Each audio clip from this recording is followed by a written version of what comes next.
ये जरूरी तो नहीं है, लेकिन वीडियो को देखते हुए लाइक या डिसलाइक जरूर कर दिया करें। तो इस मूवी की स्टार्टिंग में हम मेगामाइंड को बिल्डिंग से नीचे गिरता हुआ देखते हैं और तभी उसको अपने पास से कुछ फ्लैशबैक आते हैं। वो किसी और प्लेनेट पर रहा करता था और एक एलियन था, लेकिन तभी उस प्लेनेट पर कोई हलचल होने लगी। वो तब एक छोटा बेबी था। तभी पता चलता है कि वो प्लेनेट तबाह होने वाला है। मेगामाइंड की पेरेंट्स बहुत परेशान हो जाते हैं और उसे एक चैम्बर में रखते हैं ताकि उसकी जान तो बचा सके। उसकी एक फिश भी होती है, उसको भी वो उसी के साथ चैम्बर में रख देते हैं और प्लेनेट अर्थ की तरफ भेज देते हैं। वो एक स्पेसशिप में होता है। अब वो स्पेस में से होते हुए अर्थ की तरफ ट्रेवल कर रहा होता है कि तभी देखता है कि उसके पास एक और स्पेसशिप है जिसमें एक और बेबी है और उसका नाम है मेट्रोमैन। फिर काफी सफर करने के बाद वो दोनों स्पेसशिप जमीन के करीब पहुंच जाती हैं और वो लोग लैंड करने वाले होते हैं। अब मेगामाइंड की स्पेसशिप एक आलीशान घर में लैंड करने वाली होती है, जबकि उसके साथ वाली स्पेसशिप उससे टकराती है और वो उस आलीशान घर में लैंड कर जाती है जहाँ पर मेगामाइंड की स्पेसशिप लैंड करने वाली थी। अब मेगामाइंड की स्पेसशिप टकरा जाने की वजह से एक प्रिजन यानी जेल में पहुंच जाती है। कैदी आकर उसे देखने लगते हैं और काफी हैरान होते हैं और वो लोग सोचते हैं कि शायद ये हमारे पास हमारे लिए जेल में आया है, तो वो उसको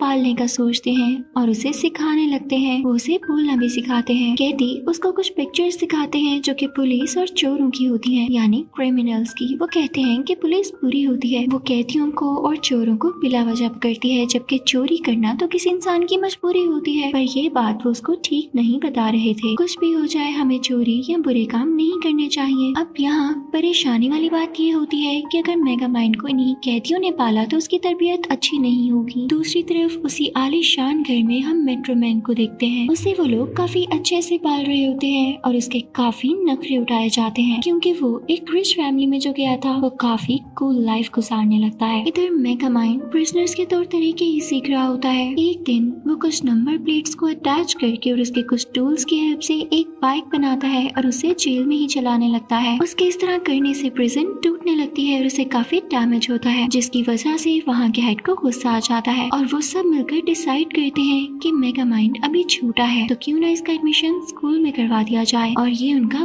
बहुत अच्छा फैसला होता है। अब जब वो क्लास में जाकर देखता है तो मेट्रोमैन भी वहीं पर होता है, यानी वो भी उसी की क्लास का स्टूडेंट था। मेट्रोमैन काफी इंटेलिजेंट था और सब बच्चे उसे पसंद भी किया करते थे, उसके फ्रेंड्स भी थे। अब क्योंकि मेगामाइंड नया बच्चा था तो वो भी अपनी जगह बनाने की कोशिश करता है। वो भी कुछ एक्सपेरिमेंट्स करके दिखाने वाला होता है, लेकिन क्लास में आग लग जाती है। और फिर वो कुछ बॉल्स की हेल्प से भी एक्सपेरिमेंट करने वाला होता है, लेकिन बॉल्स इधर उधर जाकर गिरते हैं। और फिर ये फैसला लिया जाता है कि इसकी शरारतों की वजह से इसे प्रिजन वापस भेज दिया जाए, जो कि उसके लिए ठीक नहीं होता। अब देखते ही देखते कई साल गुजर जाते हैं। ये दोनों बड़े हो चुके होते हैं। मेगामाइंड एक क्रिमिनल बन जाता है, जबकि मेट्रोमैन पूरे शहर का हीरो। मेगामाइंड शहर में बहुत उल्टे उल्टे काम करता था, जबकि मेट्रोमैन उन कामों को ठीक करता था और वो शहर के लिए हर अच्छी चीज कर रहा था, जिसकी वजह से पूरे शहर के लोग उसे अपना हीरो मानने लगे थे। एक दिन जेल के हेड को एक घड़ी रिसीव होती है। भेजी तो वो मेगामाइंड ने थी, लेकिन उस पर नाम मेट्रोमैन का होता है। उसने ये घड़ी इसलिए जेल के हेड को भेजी थी क्योंकि इस घड़ी से कोई भी ट्रांसफॉर्म हो सकता था। जैसे ही वो हेड बाहर जाता है तो मेगामाइंड कंट्रोल करते हुए उस घड़ी में से एक लाइट बाहर निकालता है, जिससे वो हेड मेगामाइंड में कन्वर्ट हो जाता है। वहाँ की सिक्योरिटी समझती है कि मेगामाइंड अपने कैबिन से बाहर आ गया है, तो वो उसे पकड़कर दोबारा से उसके कैबिन में छोड़ते हैं। तब मेगामाइंड का प्लान सक्सेसफुल होता है। वो चालाकी से वो घड़ी ले लेता है जो उसने हेड को दी थी और उसमें से दोबारा से लाइट निकालकर अब हेड की शक्ल में आ जाता है और फिर जेल से बाहर भी आ जाता है। उसे कोई भी नहीं रोकता क्योंकि वो हेड की शक्ल में होता है। उसकी एक इनविजिबल कार होती है जिसमें वो बैठ जाता है और गाड़ी स्टार्ट करके वहाँ से चल पड़ता है। तभी हम एक ऐसी जगह का सीन देखते हैं जहाँ पर मेट्रोमैन ने आना होता है। उसका वेलकम करने के लिए वहाँ पर बहुत सारे लोग होते हैं और कुछ रिपोर्टर्स भी होते हैं, जिसमें से एक फीमेल रिपोर्टर भी वहाँ पर होती है।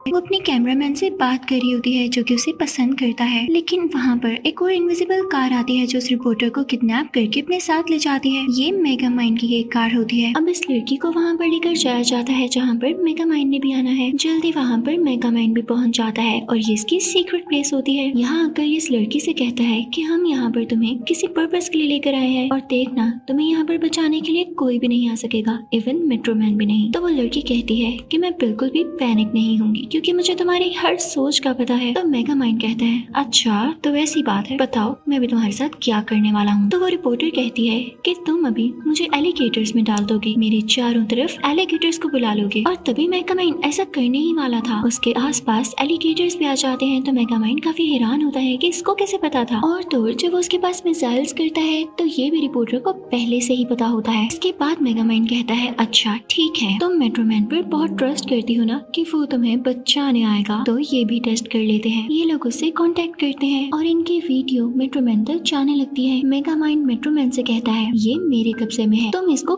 कभी भी नहीं बचा सकते और ना ही तुम्हें कभी पता चल सकेगा कि हम इस वक्त कहाँ पर हैं। तो वो रिपोर्टर इतनी तेज होती है, इतनी वाइज होती है कि वो फौरन से मेट्रोमैन को उस जगह का पता बता देती है। और यहाँ पर मेगामाइंड का मुंह खुला का खुला ही रह जाता है। वो जितना भी क्लेवर बनने की कोशिश करता हमेशा हार जाता। तो अब दूसरी तरफ मेट्रोमैन निकल पड़ता है इस रिपोर्टर को बचाने के लिए। अब मेट्रोमैन इस जगह पहुंच ही जाता है पर वहाँ देखता है कि रिपोर्टर तो है ही नहीं। तो मेगामाइंड उससे कहने लगता है कि तुम आ गए यहाँ पर, तुम गलत पते पर आए हो और जल्द ही तुम्हें एक मिसाइल उड़ा देगा। इसी के साथ मेगामाइंड अपने पेट को ऑर्डर देता है कि मिसाइल चला दो, लेकिन वो तो एक्टिवेट ही नहीं हो रहा होता। यहाँ पर मेगामाइंड की काफी इंसल्ट होती है। पर कुछ ही टाइम बाद मिसाइल स्टार्ट हो जाता है और वो जगह ब्लास्ट हो जाती है जहाँ पर मेट्रोमैन होता है। तो मेगामाइंड के पास एक स्केलेटन आता है। मेगामाइंड बहुत खुश होता है कि उसने मेट्रोमैन को मार दिया है। वो अपनी पेट फिश से कहता है कि सॉन्ग प्ले करो। वो सॉन्ग्स प्ले करती है और वो दोनों गाना गाते गाते और डांस करते करते शहर में जाते हैं। और अब वो उस पैलेस में चला जाता है जहाँ पर मेट्रोमैन के लिए लोग खड़े हुए थे। पर यहाँ पर मेगामाइंड उनसे कहता है कि अब मेट्रोमैन नहीं रहा। लोग काफी डर जाते हैं और मेगामाइंड से पूछने लगते हैं कि क्या अब तुम हम पर रूल करोगे। तो मेगामाइंड कहता है कि ऑब्वियसली अब मैं तुम लोगों पर रूल करूंगा, पर अभी मैं कोई रूल चेंज नहीं कर रहा, तुम लोग जैसे चाहो रह सकते हो। ये कह के वो अंदर चला जाता है और साथ उसका पेट भी। अंदर जाके वो बहुत खुश होता है कि उसने फाइनली हर चीज पर कब्जा कर लिया है। वो बहुत पैसे वेस्ट करता है और काफी गंद भी मचाता है, लेकिन आखिरकार जल्दी बोर हो जाता है। तो अपने पेट से पूछता है कि अब मैं क्या करूं, मेरे पास तो करने के लिए कुछ भी नहीं है। उसका पेट उसे कहता है, यानी वो पेट फिश उसे बताती है कि हम किसी को किडनैप कर लेते हैं। तो मेगामाइंड कहता है कि नहीं, ये भी अच्छा तरीका नहीं है। यहाँ पर मेगामाइंड काफी उदास रहने लगता है। तब उसे समझ आता है कि जब मेट्रोमैन जिंदा था तो इन दोनों की लड़ाई चलती रहती थी। इसी में मेगामाइंड का भी दिल लगा रहता था और उसका टाइम भी नहीं जाया होता था, यानी उसका सारा वक्त मेट्रोमैन से लड़ाई में लग जाता था। और जब वो नहीं है तो इसे फील हो रहा है कि इसके पास करने को भी कुछ नहीं है। अब वो बाहर आता है जहाँ पर वो उदास रिपोर्टर होती है। वो भी मेट्रोमैन को बहुत मिस किया करती थी। वो दोनों मिलकर एक ऐसी जगह पर जाते हैं जहाँ पर मेट्रोमैन का स्टैचू होता है और वो एक मॉल होता है। वो दोनों उसके पास जाते हैं, उसके लिए फ्लावर्स भी लेकर जाते हैं और उससे सॉरी करता है मेगामाइंड। वो उसे कहता है कि मुझे माफ कर दो, पर ये बात सच है कि तुम्हारे बगैर मेरी जिंदगी में कोई एंजॉयमेंट नहीं है। तुम वापस आ जाओ ना, ताकि मैं तुमसे लड़ाई कर सकूं। उधर वो रिपोर्टर भी कह रही होती है कि प्लीज मेट्रोमैन वापस आ जाओ, तुम्हारे बगैर शहर बहुत सुनसान है, शहर को तुम्हारी जरूरत है। और साथ ही साथ मेगामाइंड शहर को बिल्कुल अच्छे से कंट्रोल नहीं कर रहा, तुम आकर इसे हरा क्यों नहीं देते हो। तभी वहाँ पर मॉल का ऑनर आकर कहता है कि बस मॉल बंद होने वाला है। पर रिपोर्टर वहाँ से नहीं जाती। तभी उसको मेट्रोमैन की आवाज आती है और वो उस साइड पर जाकर देखती है। तभी मेगामाइंड को यहाँ पर भी एक शरारत सूझती है। उसके हाथ में कुछ फ्लावर्स और एक टाइम बॉम्ब होता है जिसे वो मॉल के अंदर फेंक देता है।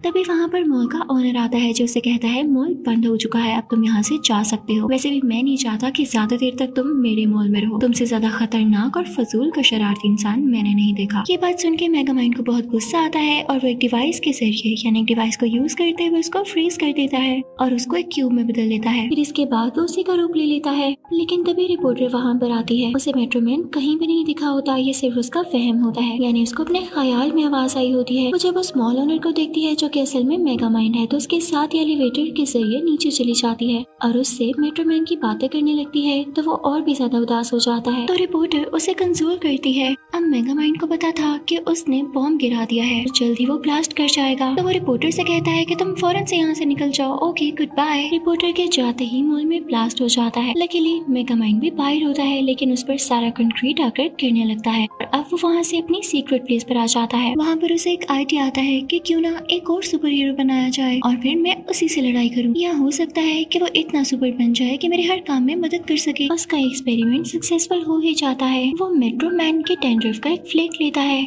और उसमें से डीएनए लेकर कोई चीज बनाता है जिसे वो जिसमें भी इंजेक्ट करेगा वो सुपरमैन बन जाएगा। तभी मेगा माइंड को रिपोर्टर की कॉल आती है क्योंकि रात को इनमें फोन नंबर्स एक्सचेंज हुए थे और रिपोर्टर समझ रही होती है कि ये मॉल ऑनर का नंबर है। वो मॉल ऑनर को, यानी जो कि असल में मेगा माइंड है, उसे बताती है कि मुझे मेगा माइंड की सीक्रेट लोकेशन का पता चल चुका है। मेगा माइंड को बहुत हैरानी होती है और वो अपने पेट फिश को छुपाता है और इससे पहले कि अपने एक्सपेरिमेंट्स को छुपा सकता, वो रिपोर्टर वहाँ पर आ ही जाती है। अब मेगा माइंड ने उसे किसी न किसी तरह तो रोकना था, तो वो दोबारा से मॉल ओनर के रूप में आ जाता है और उसे रोकने लगता है, लेकिन तब तक वो रिपोर्टर उसके एक्सपेरिमेंट्स की पिक्चर ले चुकी होती है। अब वो मॉल ओनर चुपके से सिक्योरिटी को बुलाता है, लेकिन वो मशीन इसी मॉल ओनर यानी मेगा माइंड को ही पकड़ लेती है क्योंकि इसकी शक्ल बदली हुई थी। इसके बाद वो एक सीक्रेट डोर खोलता है जैसे किसी बेसमेंट का हो और उसमें चला जाता है, यानी वो ये प्रिटेंड करता है जैसे मेगा माइंड आ चुका है और उसी ने इसी मॉल ओनर को बंद कर दिया है और अब वो खुद रिपोर्टर के सामने आ जाता है। इतनी देर में रिपोर्टर के पास वो गन आ चुकी थी जिससे वो केमिकल लोगों में इंजेक्ट किया जाना था, जिसके बाद वो लोग सुपर हीरो बन सके।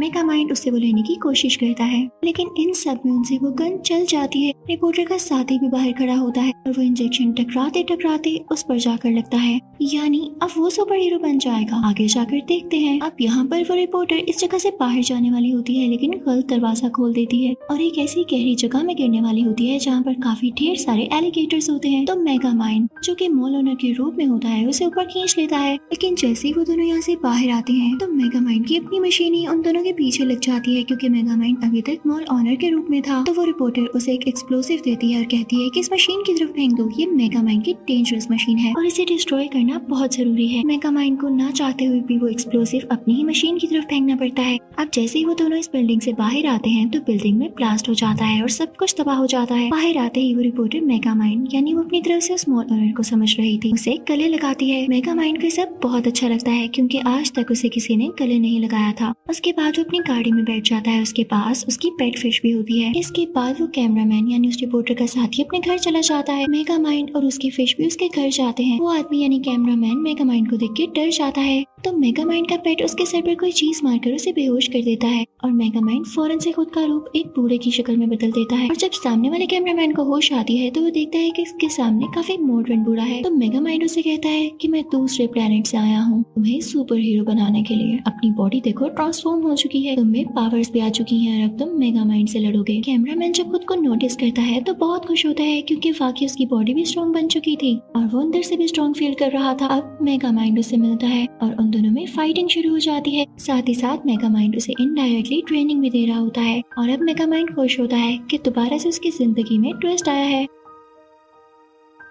साथ ही साथ उसे ये भी अच्छा लग रहा था कि रिपोर्टर उसकी दोस्त बन चुकी है, पर रिपोर्टर को तो यही पता था कि शायद ये मॉल ओनर है। तो मेगा माइंड ने जब भी उस रिपोर्टर से मिलना होता वो मॉल ओनर की शक्ल में उससे मिलता और काफी अच्छा टाइम स्पेंड करता। दूसरी तरफ मेगा माइंड और उसकी फिश में बहस हो जाती है क्योंकि मेगा माइंड की पेट फिश उससे कह रही होती है कि जो तुम कर रहे हो वो बिल्कुल ठीक नहीं है, पर मेगा माइंड उसकी एक नहीं सुनता और उससे कहता है कि अगर तुम जाना चाहते हो तो यहाँ से जा सकते हो। अब उसकी पेट फिश वहाँ से चली जाती है। दूसरी तरफ वो कैमरामैन, जो कि अब सुपर हीरो बन चुका है, वो ढेर सारी फ्लैश लेकर रिपोर्टर के पास आता है और उससे कहता है कि तुम मुझे अच्छी लगती हो, क्या तुम मेरी दोस्त बनोगी? तो वो रिपोर्टर मना कर देती है कि नहीं, मैं किसी और को पसंद करती हूँ। और अब इसके बाद मेगा माइंड उसी मॉल ओनर के रूप में उससे मिलता है। वो दोनों एक साथ टाइम स्पेंड करते हैं और खाना खाते हैं और उस रेस्टोरेंट की विंडो से बाहर वो कैमरामैन यानी कि जो अब सुपर हीरो है वो सब देखकर काफी सैड हो रहा होता है। पर अचानक से रेस्टोरेंट में रिपोर्टर का हाथ मेगा माइंड के हाथ पर लग जाता है। उसने साथ में घड़ी पहनी होती है और ये वही घड़ी होती है जिससे वो अपने रूप बदलता है और उसका हाथ लग जाने की वजह से मेगा माइंड अपने असली रूप में आ जाता है। रिपोर्टर ये देख के डर जाती है और वहाँ से चली जाती है। वो काफी रोती है। मेगा माइंड उसके पीछे जाता है और उसे समझाता है कि मैं ही वो मॉल ओनर बना हुआ था और मैं तुम्हें पसंद करने लगा हूँ। लेकिन रिपोर्टर उसे कहती है मैं तुम्हें बिल्कुल पसंद नहीं करती, तुम मेरे टाइप के नहीं हो, ना हमारा कोई मैच है, तुम यहाँ से चले जाओ। मेगा माइंड बहुत उदास होता है और अपना सर नीचे करके वहाँ से चला जाता है। बारिश भी हो रही होती है और दोनों ने अपने रास्ते अलग कर लिए होते हैं। अब सारी रात मेगा माइंड उदास रहता है, लेकिन जब सुबह होती है तो वो सोचता है कि क्यों ना सुपरमैन से लड़ाई की जाए और अपनी जिंदगी में ट्विस्ट वापस लाया जाए। वो सुपरमैन के घर जाता है, उसकी दीवार तोड़ते हुए अंदर जाता है तो देखता है कि वहाँ पर चोरी का माल पड़ा हुआ है। सुपरमैन उसके पास आकर कहता है, मैं खुश नहीं हूँ, मुझे इस जिंदगी भी अच्छी नहीं लगती, तो मैं बुरा बनना चाहता हूँ। मेगामाइंड उससे कहता है कि मुझसे लड़ो, तुम एक अच्छे इंसान और मैं बुरा हूँ, तुम मुझे ही लोगों की नजर में बुरा रहने दो और मुझसे लड़ो आकर। पर सुपरमैन कहता है, नहीं, मुझे नहीं लड़ना, मुझे अपने काम से काम रखना है। तो मेगामाइंड उसके सामने उस रिपोर्टर का नाम लेता है और कहता है, देखो वो कल रात मेरे साथ थी। तो इस बात पर सुपरमैन को काफी गुस्सा आता है और वो मेगामाइंड से लड़ने लगता है। दोनों में काफी फाइट होने लगती है। मेगामाइंड को बहुत गुस्सा आ जाता है। वो एक बड़ा सा कॉपर बॉल उठाकर सुपरमैन पर फेंकता है, लेकिन वो उसे तोड़ते हुए बाहर आ जाता है। ये देखकर मेगामाइंड बहुत हैरान हो जाता है कि जिससे मेट्रोमैन बना वो भी तो कॉपर पार्टिकल्स थे, लेकिन ये सुपरमैन जिसमें उसी मेट्रोमैन का डीएनए है, इसे कॉपर बॉल से कुछ भी नहीं हुआ, तो जरूर मेट्रोमैन जिंदा हो सकता है। वो फौरन से उस जगह पर जाता है। उसके साथ वो रिपोर्टर भी होती है और वो लोग उस जगह पर जाते हैं जहाँ पर वो मेट्रोमैन को देख के हैरान रह जाते हैं। उसने अपनी बियर्ड बढ़ाई होती है और उसके पास काफी म्यूजिकल इंस्ट्रूमेंट्स होते हैं। मेगामाइंड मेट्रोमैन से पूछता है कि ये सब कैसे, तुम मरे नहीं थे? तो मेट्रोमैन उसे बताता है कि नहीं, मुझे रियलाइज हो गया था कि तुम ही असल हीरो हो, तुम में ज्यादा पावर्स हैं लेकिन तुम उसका ठीक से यूज नहीं कर रहे। तो मैं चुपके से पीछे हट गया और उस रात मैंने नकली स्केलेटन तुम्हारी तरफ फेंका था और मैंने सोचा कि मैं भी अब छुपकर जिंदगी गुजारूंगा और म्यूजिशियन बन जाऊंगा और अब तुम असली हीरो हो। तुमने जो एक्सपेरिमेंट किया है और उसके बदले में तुमने सुपरमैन बनाने की कोशिश की थी वो नाकाम रही है। तुम देख रहे हो ना, वो बुरा बनना चाहता है, तो बस अब तुम्हें उसी से लड़ना होगा। वो शहर को तबाह कर रहा है, उससे लड़ो और शहर को बचाओ जाकर। यही वक्त है जब तुम इस बात को मान लो कि तुम एक हीरो हो। पर मेगामाइंड बिना कुछ सोचे समझे खुद को पुलिस के हवाले कर देता है और दोबारा से प्रिजन में आ जाता है। पर तभी वही सुपरमैन जो कि बहुत बुरा बना हुआ है, वो उसी रिपोर्टर को किडनैप कर लेता है और उसे वीडियो के जरिए बताता है कि मैंने इसे किडनैप कर लिया है। रिपोर्टर मेगामाइंड की मदद मांगती है तो तभी मेगामाइंड वहाँ बैठे बैठे कहता है कि अब तो मैं प्रिजन में आ गया हूँ, काश मेरा पेट यहाँ पर होता और हम मिलकर यहाँ से निकलते। तभी वहाँ पर जो प्रिजन का हेड होता है वो अपनी घड़ी पर हाथ रखता है। तब हमें पता चलता है कि असल में वो मेगामाइंड का पेट ही है